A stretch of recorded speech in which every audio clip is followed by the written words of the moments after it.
if there was a natural disaster that was imminent and it was headed our way and only a few people knew about it, how much do you think they'd tell us? They wouldn't. No, yeah. I wouldn't say a goddamn thing because we would go crazy. We'd wind up looting all the Targets. That's right. Yeah, Target, first thing, Target would Walmart. be overrun. Target and Walmart. Smash I'm going it to the Kmart. ground. I'm going to the last Kmart. Starbucks. Real quick, did you hear what Elon Musk said on the Full Send podcast a few months ago? What? So there's Full Send, the Nelk Boys, awesome guys, great podcast.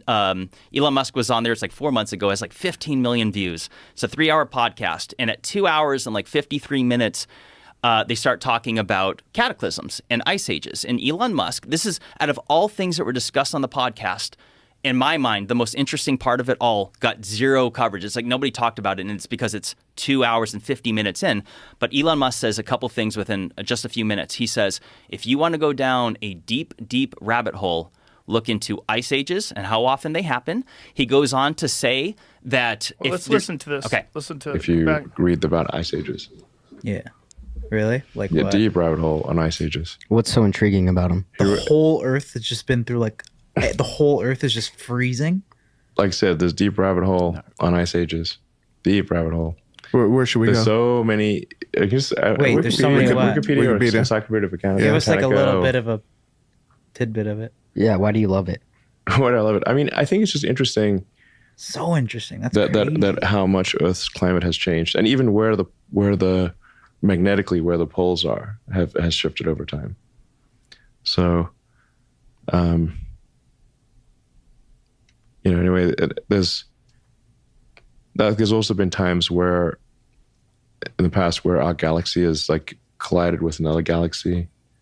That probably threw things for a bit of a loop at the time. What, is there like a conspiracy when it comes to ice ages or anything like that? Or is Not really, no. Oh, okay. When was the last ice age? How long ago was that? Well, we're technically in sort of an ice age right now, although it depends on what you call an ice age. What happened to global warming? Wait, but yeah, how so? Like, what defines an ice age at that point? Global warming's Like I not said, like it's cool deep anymore. rabbit- Elon, it's, is it's, it? it's a deep rabbit hole. What do you do when you go down a deep rabbit hole, though? Is it YouTube videos, books, or how do you educate yourself on Like this? go all over Wikipedia? the internet and books and clicking around the internet, Googling Wikipedia, YouTube, whatever. So Twitter can be interesting. I think there was probably something significant that happened at the in the last ice age, because we don't see any evidence of writing. When I say I'm using ice age in the colloquial term of like when was it very snowy and where the glaciers came down far and where summer was short and winter was very long, and that was about 10,000 years ago. So something happened around that ice age, that because we see no writing. No writing before that ice age, and we start to see writing pop up in multiple places on Earth after the most recent colloquially termed ice age. So, yeah. But like I said, there have been times when Earth has been extremely tropical and where it's been a snowball. But these tend to occur over very long periods of time.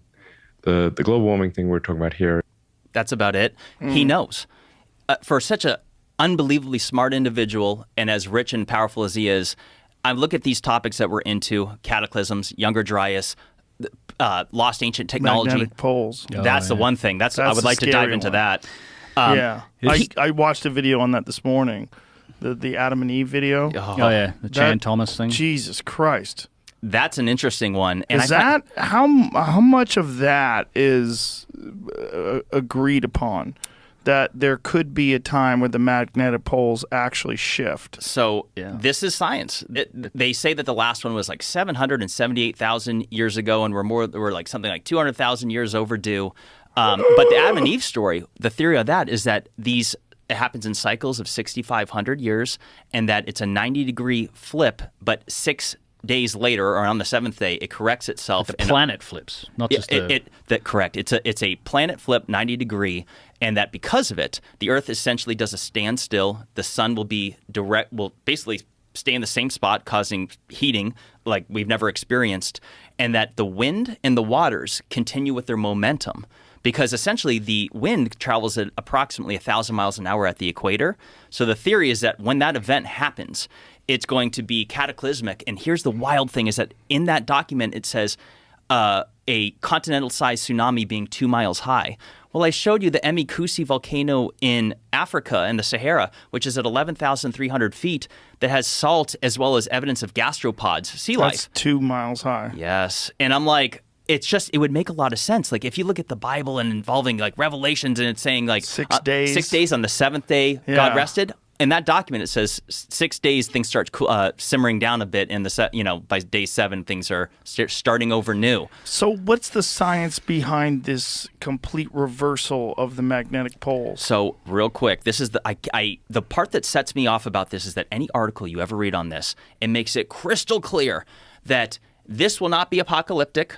Maybe we'll potentially have some satellite communication issues that could affect our power grid and telecommunication systems, and that's going to be unfortunate. But don't worry, it's not a doomsday. I'm like, okay, first of all, if the grid goes down, that is doomsday.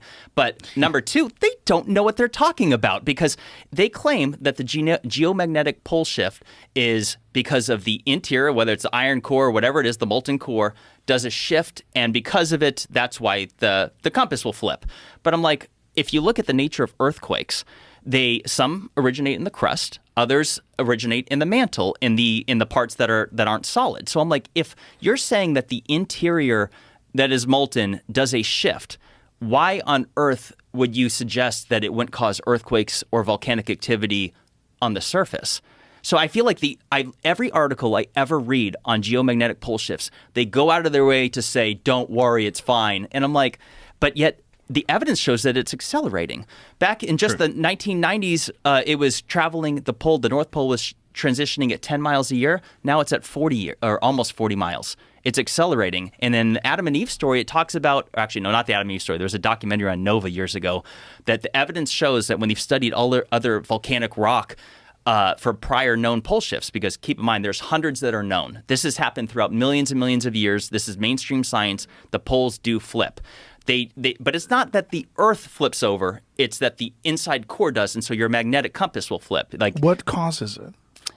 So whatever that molten core is, it does a shift inside. It allegedly happens in cycles, and we're long overdue. And when it happens, the other theory is that the Earth's shields will be diminished